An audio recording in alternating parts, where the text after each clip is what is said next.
Hello people of YouTube, it's Deepak here, and welcome to the DCS News stream. I hope you guys enjoyed that F18 video there, all about the more advanced modes in which you can employ the Maverick missile. That was automatic hands-off, manual hands-off, and force correlate. Welcome, Tog. It's not a tornado. You just wanted to make sure you got in there first. Yogi, good evening. Welcome, welcome. And Yappy Dog. Indeed, I salute you, sir. Sadly, this week we don't have dotChuckles. He is indisposed, but hopefully he will return to the stream next week, depending upon his schedule. But you're stuck with me, sadly. So yeah, hope you guys all enjoyed that video. Welcome, Storm Kinbari. That's probably the last video in the F18 series, at least the last one that I'm recording just now. That's me pretty much covered everything that you can do in the F18 as of this date, although the aircraft is still in early access. Functionality is going to be getting added to it from time to time, and I very much expect that I'll have to add some additional tutorial videos to it as new features and weapons become available. Byron, hello from Charles de Gaulle.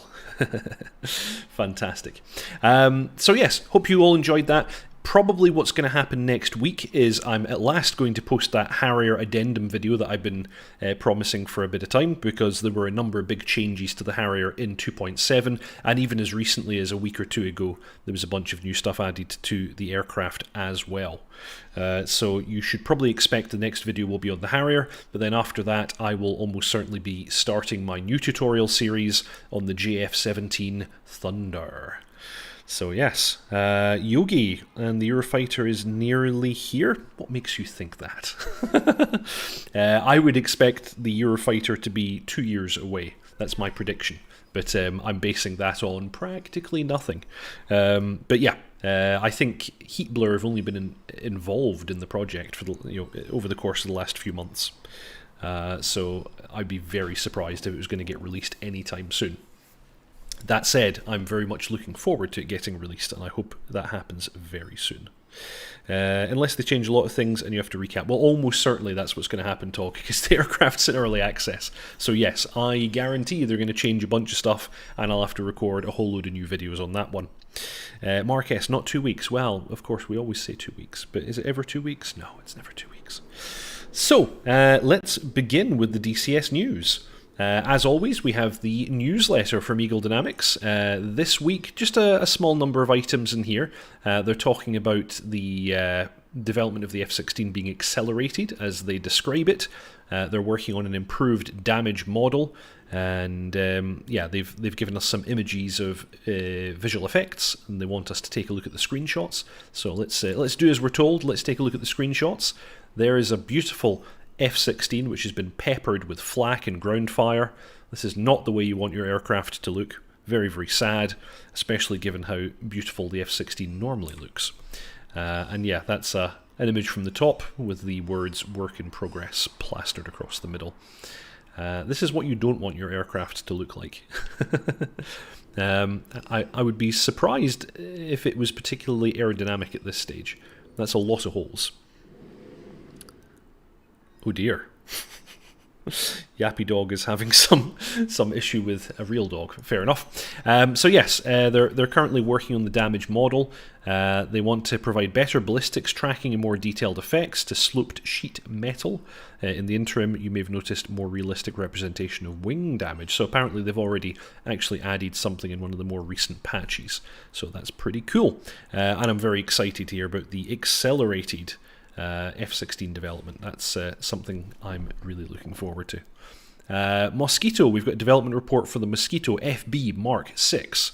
We're improving the external model using newly acquired blueprints. Improving 3D modelling techniques have allowed us to include finer details. As a result, the smallest rivets, welds and fabric seams are visible.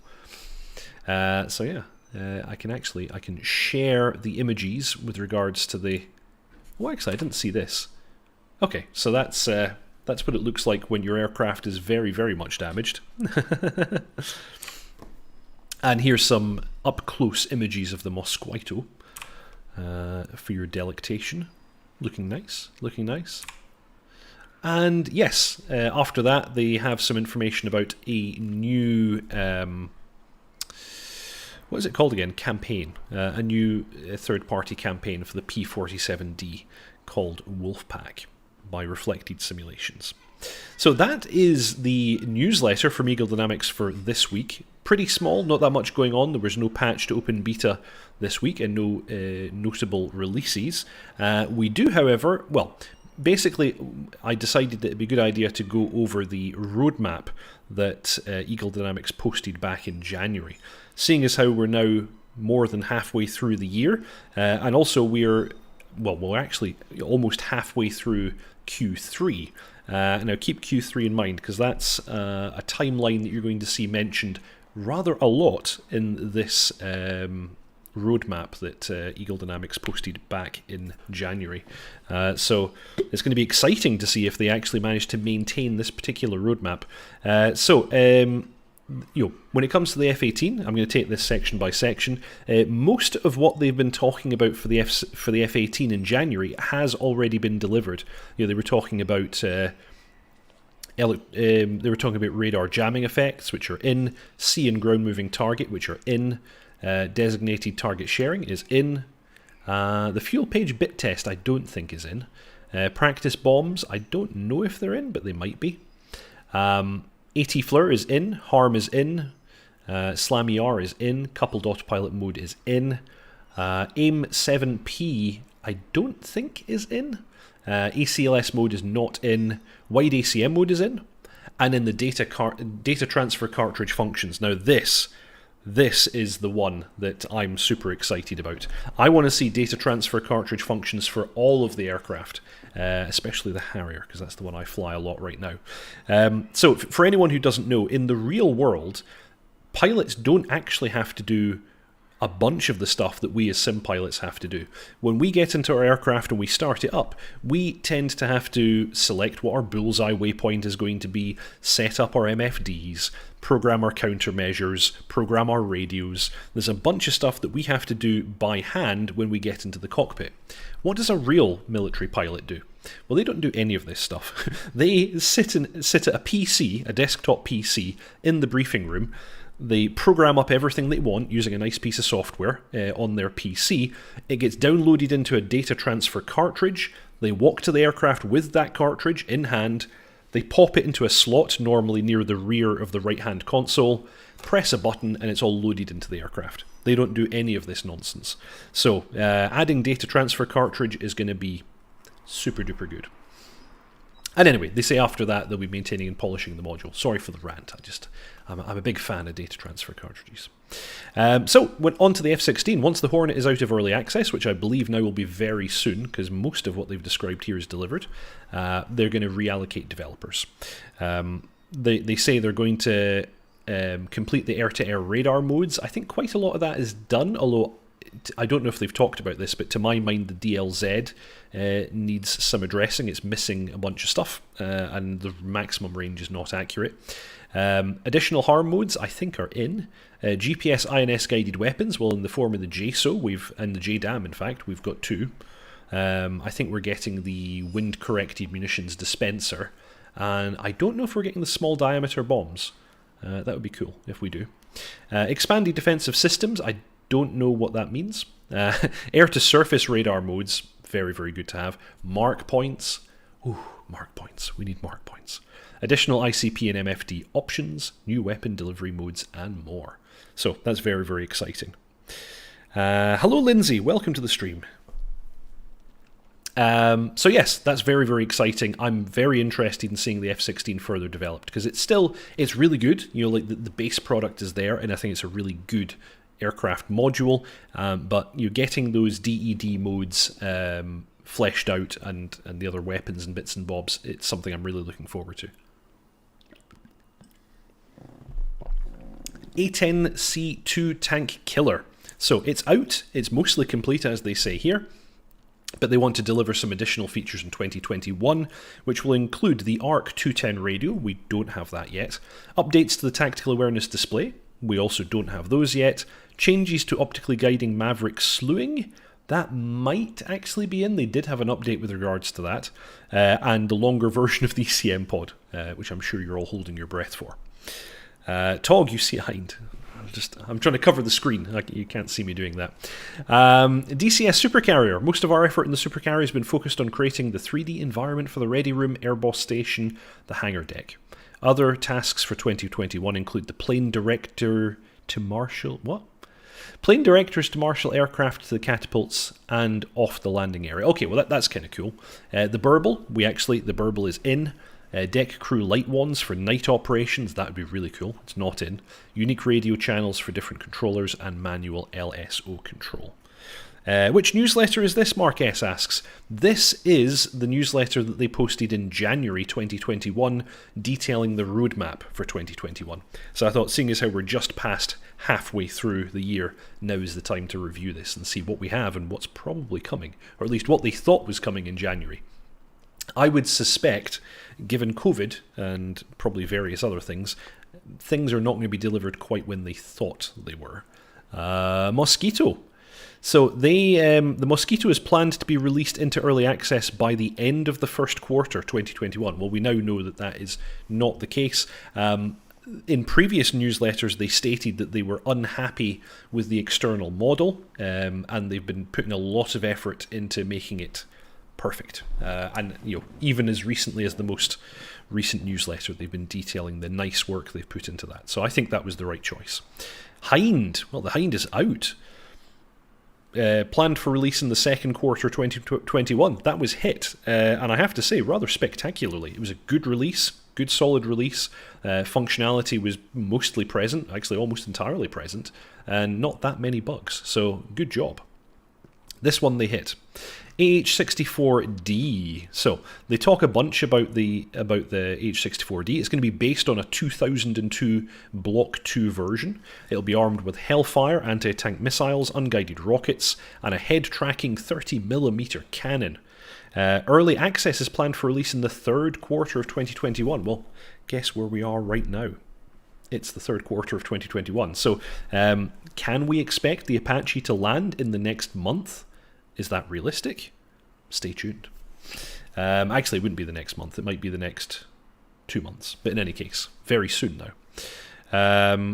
And then they have this little note here, which is almost hidden away. But this is something we talked about previously. But due to the new Russian Federation laws pertaining to the gathering of information of Russian military equipment, we've had to reconsider our plans to add new systems to the KA-50. We continue to update the cockpit, as well as a highly detailed, updated external model. TOG, not a longbow. No, it very much is a longbow. It's an AH-64D, and they are including the millimeter wave radar. So very much a longbow variant. We are getting it.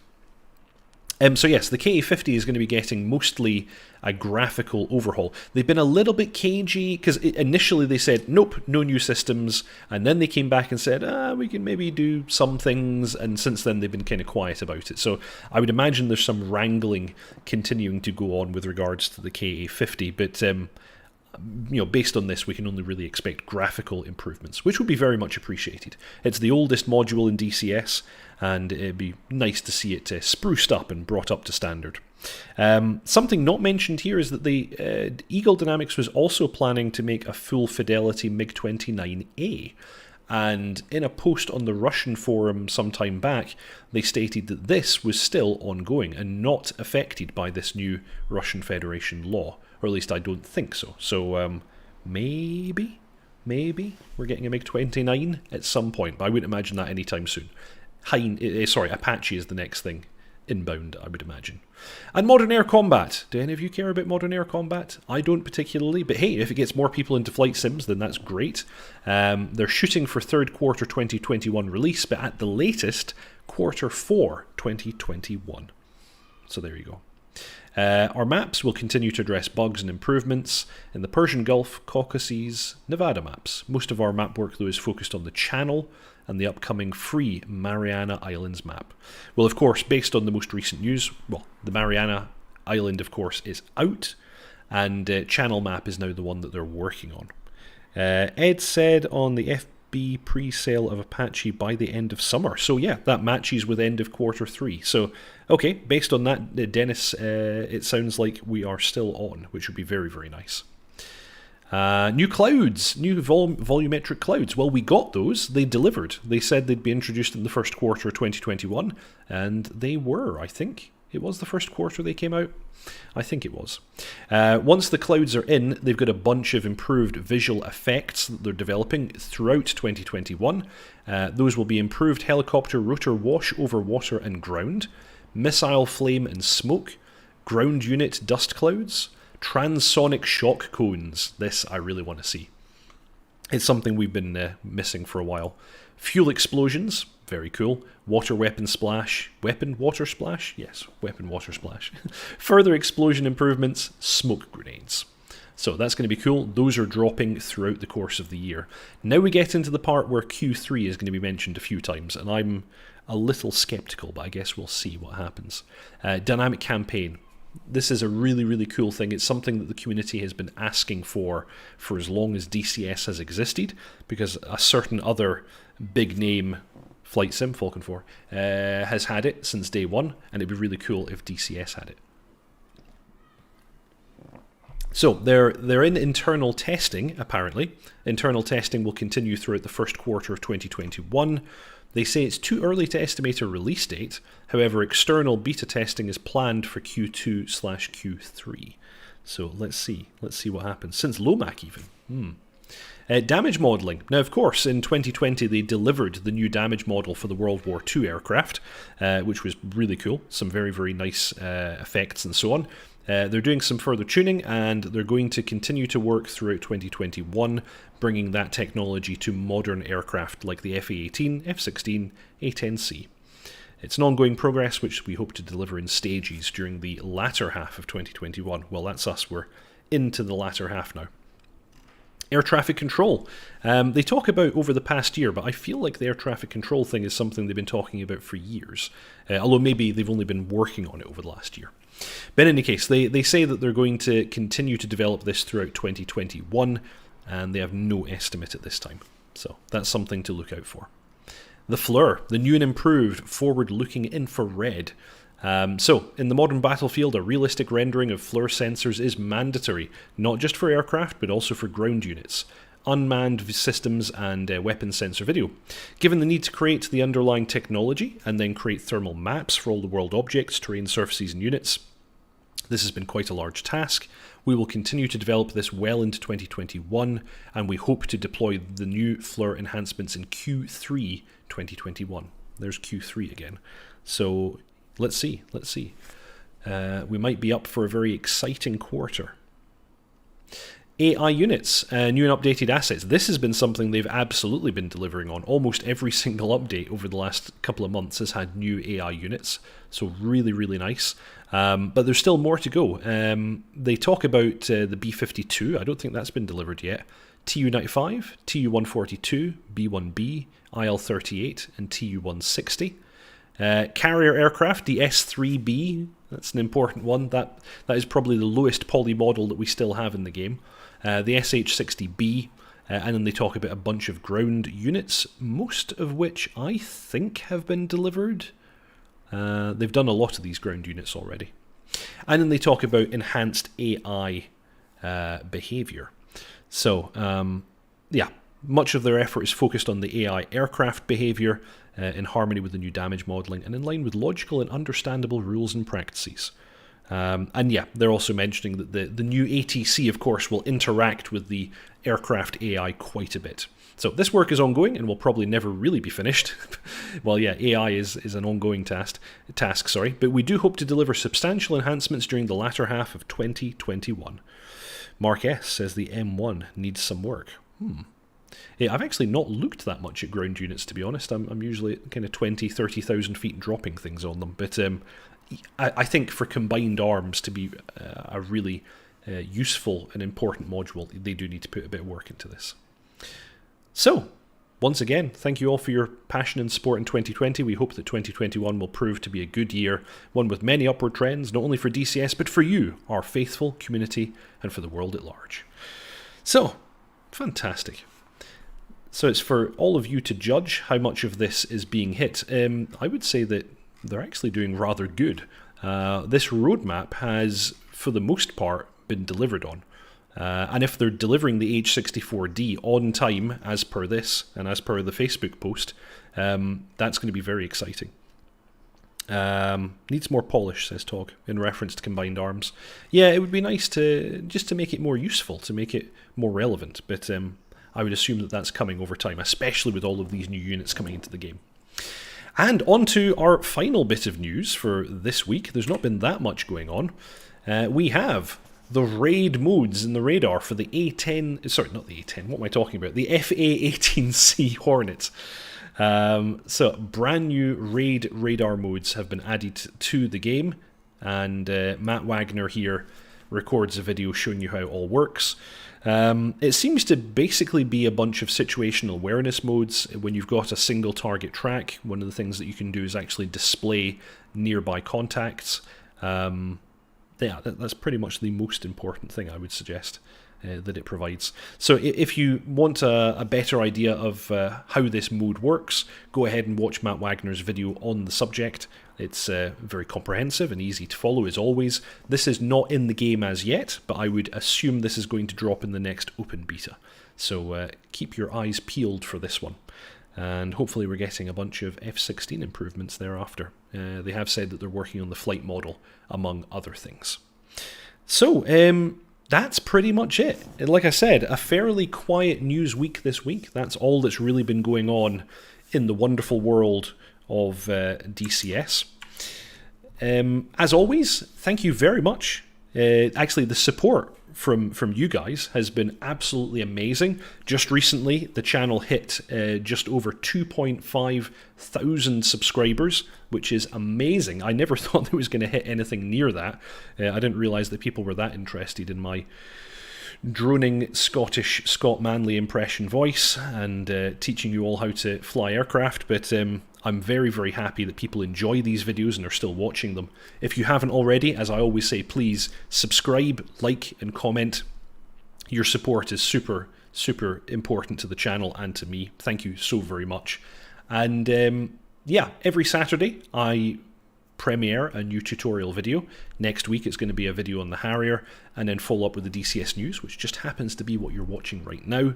I'm often doing a bunch of Escape from Tarkov live sessions during the week as well, so if you're interested in Escape from Tarkov, go ahead and tune in for those.